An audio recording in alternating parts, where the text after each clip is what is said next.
Hey, Sal, I got a call from a landlord that we use to expand our corporate housing company, and he says he has a vacancy and we're looking to expand. So let's go check it out and get this thing under contract.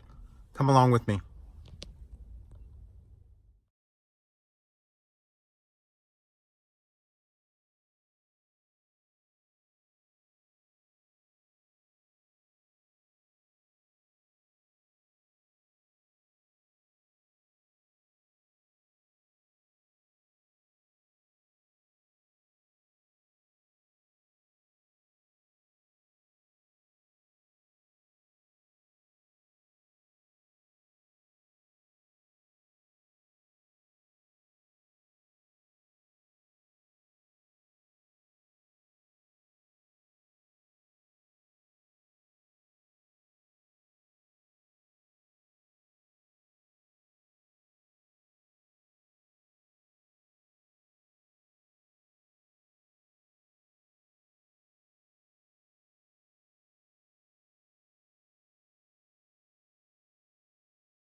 Okay, so we did number 20 right here. We wrapped it up.